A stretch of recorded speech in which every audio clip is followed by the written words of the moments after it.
Stéphane, bonjour. Oui, bonjour Jim et bonjour aux auditeurs de Radio Judaïka. Alors Stéphane, on va rentrer tout de suite dans le vif du sujet, comme nos auditeurs s'imaginent. On va parler évidemment aujourd'hui de Shimon Peres. Ses obsèques auront lieu aujourd'hui. Mais Stéphane, il y a déjà énormément d'Israéliens qui ont défilé hier devant le cercueil de l'ancien président israélien. C'était à la Knesset. Stéphane, est-ce que vous avez un chiffre ? Ouais, j'ai un chiffre. On parle de 50 000 Israéliens qui ont défilé devant la dépouille de l'ancien président sur la très grande esplanade de la Knesset pour ceux qui la connaissent. Et puis il y avait également parmi les visiteurs, des visiteurs étrangers comme Bill Clinton qui est venu se recueillir longuement sur le cercueil. On a dû allonger par 2 fois la période où ces visites étaient permises et ça s'est terminé aux alentours de 23 heures hier soir, alors qu'il y avait encore des centaines de personnes derrière la grille qui n'ont pas pu faire leur visite d'adieu au président. Et puis ce matin, ça a recommencé, ça a recommencé très tôt, en fait maintenant, avec l'arrivée des hôtes de marque étrangers au cimetière du Mont Herzl. Ça a commencé à 9 heures donc. Et puis dans une demi-heure, eh bien les Israéliens, les dignitaires israéliens vont les rejoindre avec bien entendu le président Rivlin, Benjamin Netanyahou, le président de la Knesset, Monsieur Edelstein, et puis tous les dignitaires et représentants des institutions civiles et des forces armées, seront tous au cimetière du Mont Herzl, et la célébration elle-même, donc bien entendu selon le rite orthodoxe juif, va commencer aux alentours de 11h45. Alors toutes les voies d'accès vers Jérusalem sont condamnées pour permettre aux arrivants d'emprunter l'autoroute numéro 1. Et puis bien entendu après les funérailles elles-mêmes, elles seront à nouveau fermées. Et puis enfin les Israéliens pourront se rendre sur la tombe de Shimon Peres. Donc une fois que tous les hôtes de marque étrangers israéliens seront partis, auront quitté la cérémonie. Alors Stéphane, vous avez déjà parlé de Bill Clinton. Il y aura énormément de dirigeants mondiaux, de représentants diplomatiques de chaque pays. Il y en a beaucoup qui sont déjà annoncés aussi officiellement. On parle de François Hollande, on parle également de Bill Clinton, de Barack Obama.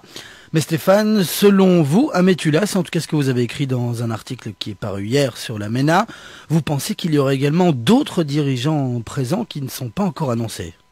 Ouais, tout à fait. Pour le moment, il y a 80 chefs d'État et de gouvernement qui sont annoncés. La plupart sont arrivés déjà.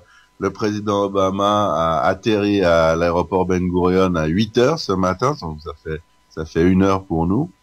Et puis, comme pour les obsèques d'Yitzhak Rabin, il y aura des invités, soit qui n'ont pas été annoncés mais qu'on attend, particulièrement des émirs des pays du Golfe. Shimon Peres avait été notamment invité au Qatar à s'exprimer devant des étudiants à l'Université nationale du Qatar et dans d'autres dans d'autres Émirats. Donc il avait des liens solides avec les familles régnantes là-bas, et on serait plus qu'étonné que celle-ci ne soit pas représentée au cimetière du Mont Herzl.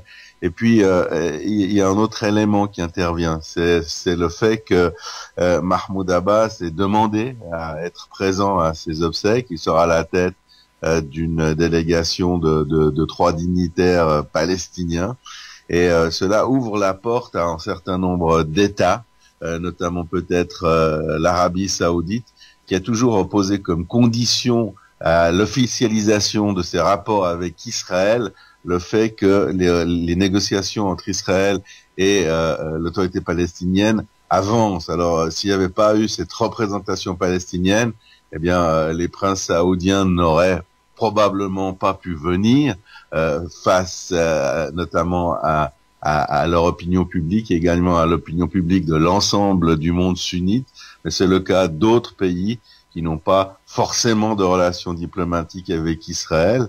Et pour ceux qui vont suivre ces obsèques à la télévision, on peut déjà leur dire qu'il y aura un certain nombre de ces invités surprises. Alors, invités surprises, c'est bien pour la petite histoire, Jim, mais c'est aussi bien pour autre chose. C'est-à-dire qu'on va se parler à Jérusalem. Il y a déjà toute une série d'entretiens qui sont convenus entre le gouvernement israélien et certains de ces 80 chefs d'État. C'est très rare que autant de décideurs soient réunis dans un même endroit. Et bien entendu, également d'un côté pour la symbolique et pour par respect pour les visiteurs qu'on fait en long chemin, eh bien on va avoir un entretien avec pratiquement chacun d'entre eux. Et puis un peu plus tard, eh bien il y aura des discussions réellement politiques sur le fond, sur les problèmes de fond, pas seulement entre les Israéliens et les hôtes internationaux, mais également entre les hôtes entre eux. Il y a pas mal de problèmes. Le plus pressant étant bien entendu celui de la guerre civile en Syrie et le massacre qui se déroule à Alep. Tout le monde est un petit peu inquiet, même beaucoup inquiet pour cela, notamment Ban Ki-moon, le secrétaire de l'ONU, qui participe bien évidemment aux cérémonies. Et puis il voudra en parler avec Barack Obama, qui est ici également, avec les représentants russes. On ne sait pas exactement qui va venir en définitive. Et puis on pourra donc essayer de faire avancer ce genre de dossier. Donc c'est le principal. Le second, c'est les craintes qui existent par rapport aux essais nucléaires nord-coréens, et puis la possibilité qui existe de par l'endroit où se déroulent ces obsèques et par la présence de Mahmoud Abbas, il faut bien le dire. Eh bien, si les représentants des grands royaumes et des grands États sunnites sont là, et si les représentants de l'ONU sont là, si les représentants de l'Europe sont là, si Barack Obama est là, eh bien, il n'y a absolument aucune raison qu'on n'essaye pas au moins de s'asseoir, de discuter ensemble et d'utiliser cet événement triste pour pouvoir essayer de faire bouger un petit peu les choses, étant donné également que ça aurait été le vœu de Shimon Peres. Shimon Peres a toujours œuvré à ce genre de discussion, à cette avancée, lui qui parlait sans cesse du nouveau Moyen-Orient et qui le voyait seulement sous des auspices de paix. Alors si déjà là où il est, il pouvait savoir qu'on va se rencontrer à l'occasion de ses funérailles pour évoquer ce nouveau Moyen-Orient et faire un petit peu avancer les choses en direction de la paix qui lui a été si chère, eh bien ce serait en début de l'utilisation de son héritage. Et c'est pour ça, Jim, que l'article que nous avons rédigé hier, eh bien, je l'ai intitulé « Le testament de Pérez » parce que effectivement, ce qui est en train de se passer aujourd'hui fait partie d'un vœu qu'il aurait eu. Je pense qu'il y a pensé d'ailleurs, et il aurait vraisemblablement aimé voir ces gens se rencontrer dans sa mémoire en prenant en compte ses vœux. Et s'il y a un jour où on peut le faire, eh bien, c'est effectivement aujourd'hui. Alors Stéphane, on a parlé de la possible présence des Saoudiens, des Égyptiens. Il y aurait une présence française, une présence américaine. Il reste une grande nation qui aimerait avoir sa part dans la résolution du conflit israélo-palestinien. C'est la Russie.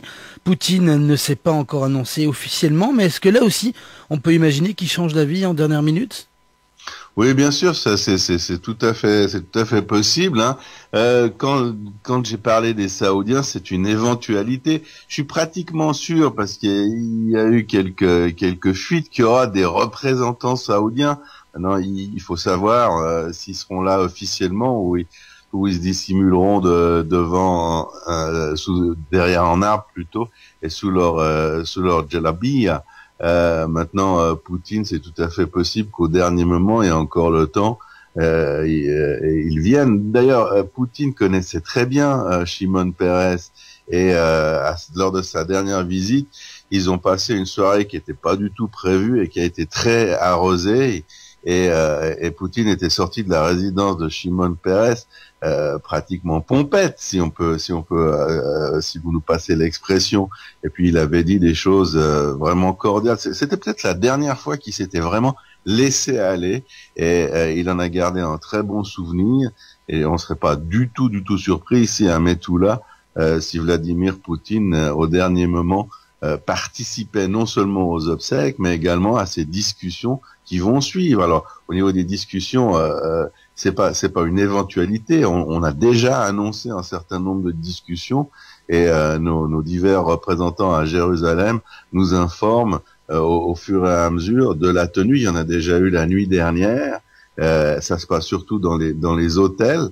Alors, les hôtels, ils sont confinés dans un périmètre stérile, chaque hôtel, et puis les grandes délégations louent non seulement tout un étage, mais ils louent également l'étage supérieur et l'étage inférieur, d'abord pour des raisons de sécurité, ensuite parce que ainsi ils sont sûrs que personne ne va tenter d'écouter ce qu'il dit, ce qui se dit dans leur chambre.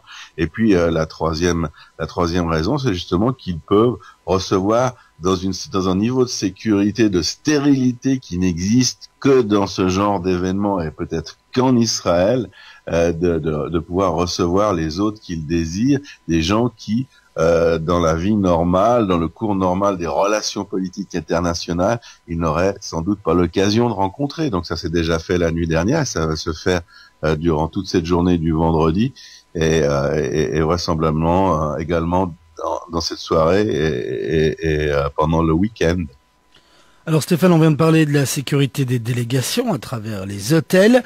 On va parler à présent aussi de l'aspect sécuritaire qui va entourer les funérailles de Shimon Peres. C'est vous qui l'écrivez dans votre article, je vais vous citer brièvement. Pour l'Iran, le Hamas, Daesh et le Hezbollah, cette perspective de communion et d'éventuelles discussions de paix sont simplement insupportables, et ils feront tout ce qui est en leur pouvoir pour l'entacher de sang. Stéphane, il y a réellement un grand risque sécuritaire aujourd'hui pendant les funérailles de Shimon Peres ? Ouais, bien sûr. Le point principal, c'est que les autorités sécuritaires, j'ai pu parler à certains responsables que je connais depuis longtemps, bien entendu, et qui m'ont dit que ce qu'ils voulaient faire, c'est donner l'impression aux 80 chefs d'État et à toutes les autres personnalités qui participent aux cérémonies que tout va bien, qu'il n'y a pas de stress, et pour réussir à le faire, eux, en coulisses, doivent absolument assurer une stérilité absolue des endroits dans lesquels ils se rendent. Ça commence par l'aéroport Ben Gurion, et on peut dire que à ce propos, les choses tombent le plus mal au niveau des dates, parce que il y a 1 million d'Israéliens qui vont passer les fêtes de Rosh Hashanah et Yom Kippour à l'étranger, et ils affluent littéralement à l'aéroport international, et ça c'était avant l'annonce du décès de Shimon Peres.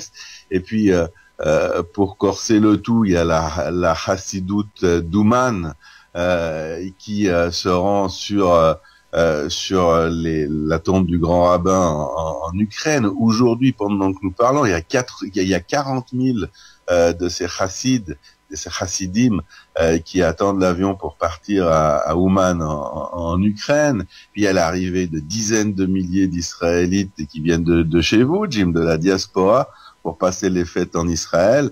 Puis là, on compte à peu près déjà une centaine d'avions, de jets, pas forcément des jets comme de petite dimension comme le Falcon du gouvernement français, mais il y a aussi Air Force One, c'est-à-dire que c'est le Boeing 747 du président Obama, et d'autres pays qui ont envoyé des grands avions.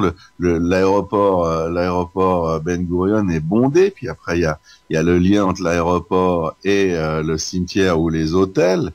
Donc l'autoroute numéro 1 est fermée, ça veut dire que le trafic en Israël est pratiquement paralysé dans le centre.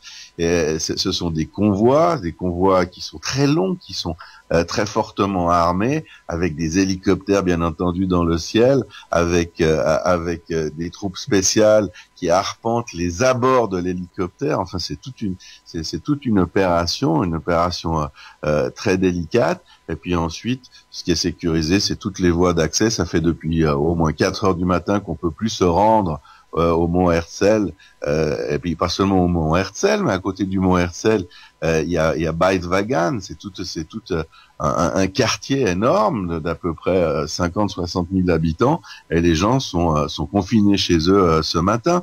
Alors toutes ces précautions, c'est carrément une stérilisation d'une bonne partie du pays. La stérilisation, ça veut dire que si quelqu'un se balade, ou si quelqu'un s'avance en voiture ou dans un autre véhicule, il est immédiatement suspect, il est immédiatement bloqué, et il risque même sa vie. C'est effectivement parce que les pays du front du refus, à commencer par l'Iran, mais également les organisations terroristes, qu'elles soient chiites ou sunnites, que ce soit donc le Hezbollah, le Hamas ou l'État islamique Daesh, d'abord, ils ne voient pas du tout d'un bon œil cette réunion autour d'un symbole, s'il en est, de l'État d'Israël, puisqu'il s'agit de l'enterrement d'un des pères fondateurs, d'une des personnalités qui a œuvré pour que cela puisse exister, puis qui a participé également à la déclaration de l'indépendance d'Israël en 1948. Et ces gens, ces hôtes internationaux viennent rendre hommage à ce père fondateur, à celui qui a œuvré pour la paix, certes, mais surtout celui qui a construit Israël, celui qui a doté Israël de la bombe atomique. Et puis, ils viennent rendre cet hommage à Jérusalem, la capitale d'Israël, qui n'est pratiquement reconnue par aucun de ces États. Mais nous l'avons décidé. S'ils veulent venir ici, l'enterrement, il se passe à Jérusalem, il se passe pas ailleurs, et c'est accepté par tout le monde. Alors, au moment où beaucoup de gens mettent en doute la pérennité d'Israël et boycottent nos produits, essaient de nous isoler, eh bien, c'est une réponse cinglante que le monde diplomatique et le monde des gouvernements leur font, et ça gêne beaucoup ceux qui entendent détruire Israël et qui le répètent tous les jours à partir des ayatollahs de Téhéran et des gens du califat de Gaza. Et si ceux-ci pouvaient perpétrer un attentat terroriste, même un petit attentat, pour montrer qu'Israël n'est pas capable d'assurer la sécurité sur son territoire, la sécurité de ses hôtes, eh bien, ce serait quelque chose de très important à leur vue. Donc, il y a une sorte de guerre des stratèges dans les décors, en sous-main, entre ceux qui veulent jouer les troubles faits, montrer qu'ils sont là, montrer qu'Israël est pas si stable, est pas si fiable que les apparences ne le montrent. Et puis, et bien entendu, les stratèges israéliens qui sont connus dans le monde entier, qui vendent la sécurité justement, notamment dans des réunions de ce type, qui impliquent des milliers, voire des dizaines de milliers de personnes, qui sont là pour contrer toute l'éventualité d'une attaque terroriste et pour faire en sorte que cette réunion à très haut risque se passe de la meilleure manière possible, avec toute la complexité. On a vraiment toute la complexité d'une situation sécuritaire délicate, avec l'espace aérien, avec les transports routiers et aériens vers la capitale, avec l'hébergement, et puis avec le fait de sécuriser la venue d'une foule énorme et très sensible des hôtels, de l'aéroport au cimetière. C'est des dizaines de possibilités d'actes hostiles, donc d'attentats terroristes, et c'est éminemment difficile à gérer, et tous les policiers et tous les agents de renseignement israéliens sont à pied d'œuvre pendant que nous parlons pour faire en sorte que ces cérémonies, ce rassemblement se passe de la meilleure manière possible, et surtout sans donner la voix au chapitre à ces mouvements terroristes qui pourraient essayer de les entraver, le bon déroulement des choses. Stéphane, il est déjà 8 heures passées de 20 minutes. Évidemment, nous devions de dédier ce Bruxelles-Métula à Shimon Peres. La semaine prochaine, on reprendra bien évidemment le cours des choses et l'analyse de l'actualité israélienne et internationale et du Moyen-Orient. Stéphane, merci beaucoup d'avoir été avec nous ce vendredi sur Radio Judaïka. C'est un petit peu triste, hein. On n'a pas parlé du sentiment des Israéliens. On accepte de bon gré ce matin que nos tristesses soient déviées, soient un petit peu volées par cette présence, par cet événement médiatique. Et puis après, on récupérera notre Shimon Peres et on fera notre deuil. Pour le moment, il y a peut-être un bon côté là-dedans. Eh bien, avec toutes ces visites, avec tous ces remous, ce remue-ménage, on n'est pas vraiment face à nos sentiments. C'est un petit peu même dans la tradition des obsèques juives, avec la Shiva, où on parle de tout. On parle bien entendu de la vie du défunt, mais on se raconte même des histoires drôles. Et puis après, petit à petit, on fait notre travail de deuil et on va comprendre ces prochaines semaines, ces prochains mois. Ça va être très douloureux, je vous l'assure, Jim, la perte qu'est la disparition de Shimon Peres. Merci beaucoup Stéphane, on reparlera bien évidemment de cela à l'occasion avec vous sur les antennes de Radio Judaïka. Merci beaucoup Stéphane d'avoir été avec nous, Shana Tova à vous et à toute la Metula News Agency. Merci de même à Radio Judaïka et à vous et bon week-end à Bruxelles.